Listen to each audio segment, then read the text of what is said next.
What is up, enthusiasts? It is CedarFlags here, and welcome back to another one of my videos. So, there are 1 out of 2 scenarios going on right now. Scenario number 1, you are watching this before the RMC Wildcat announcement. In that case, we are less than 24 hours away from one of the most anticipated announcements of 2022. But, scenario 2, if you're watching this after, you're probably about to laugh at all the false predictions I am about to make. But, let's get right into it. Today, I want to look at some RMC Wildcat speculation and predict my own predictions for the announcement coming up. If you don't know, Wildcat just closed at Hershey Park in July, and there is a big rumor out there that this ride is going to be RMC'd, and the announcement is tomorrow. So let's get into my predictions, and then look at some of yours. This is CedarFlags, and today, we will be predicting RMC Wildcat. Alrighty, let's get right into this video. In part 1 of this video, I'm going to look at my final predictions that I'm going to set in stone for tomorrow's announcement. First, let's get into the height of this ride. I actually predicted a layout of this ride a few months ago on No Limits 2, and let's just say I regret a few things about it. The first is the height that I predicted for it. I predicted a height of 130 feet, but my mood has slightly changed.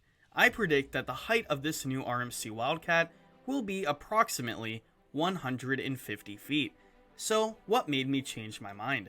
Well, looking at some of RMC's recent conversions, they have increased the height a lot. Gwazi was only 105 feet tall, but now Iron Gwazi is 206.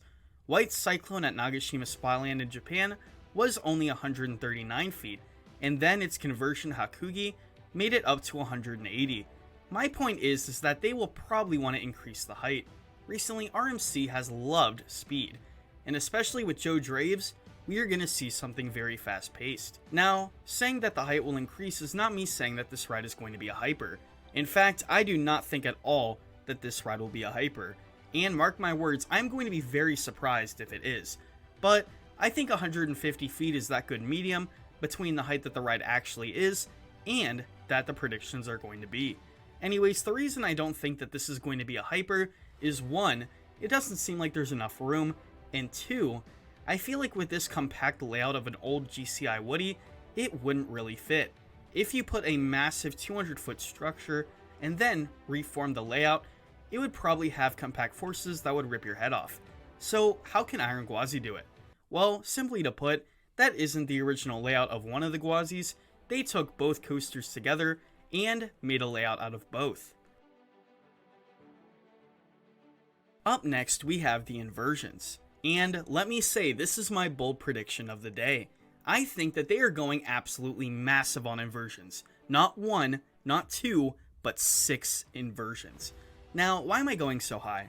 Well, first off, Hershey hasn't added an inverting coaster since 2008 in Fahrenheit. With all of the new inversions on the market, why wouldn't they want to pass such an opportunity up? And 2, they definitely would have some unique inversions on this thing. 3, 6 would be the most inversions on a hybrid coaster to date, beating out Untamed at Wallabee's record of 5. This would be the most inverting RMC in the world, and let's just say that would be a good advertising standpoint.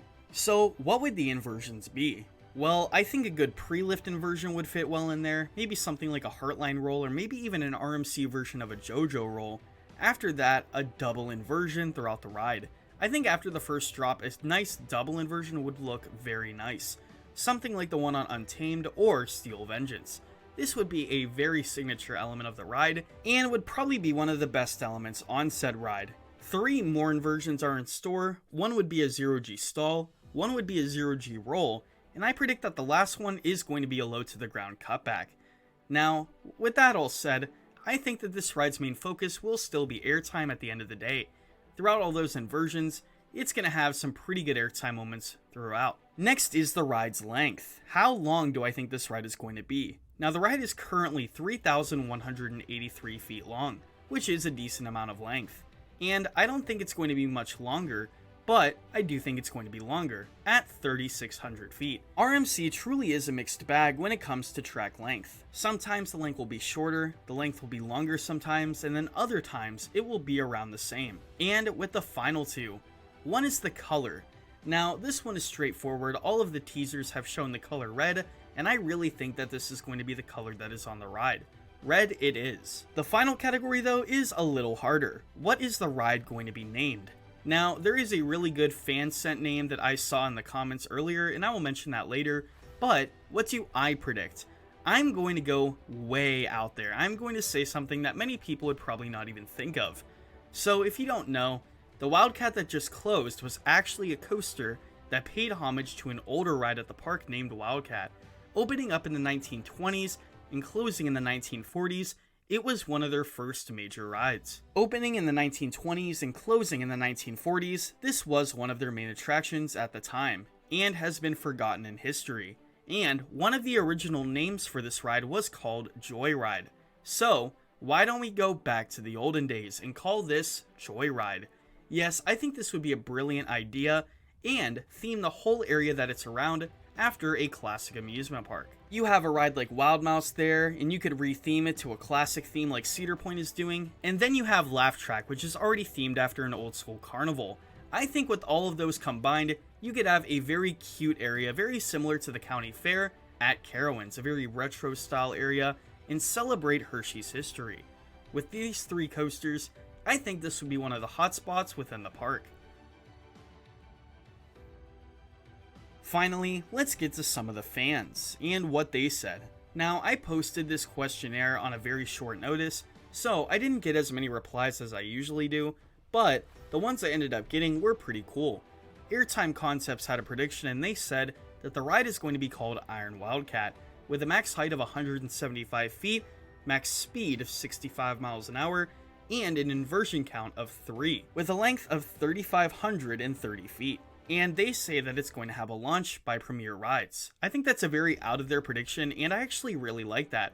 Very interesting shot in the dark, and if it did happen, all props to you. The next one is by Connexon Hershey, and they said Wildcat's Revenge. Great name, by the way. The max height would be 195 feet, the max speed would be 74 miles an hour, the inversion count would be 4, and the track length would be 3,250 feet with a truss lift. I think that would be incredible as well. But the one that really caught my eye the most was by Zeus, the lightning god. Wait, shouldn't you be at Mount Olympus?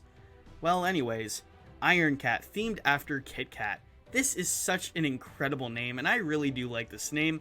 It would have a double meaning. It would be themed after Wildcats, and then it would have the product placement with Kit Kats. I think this is genius.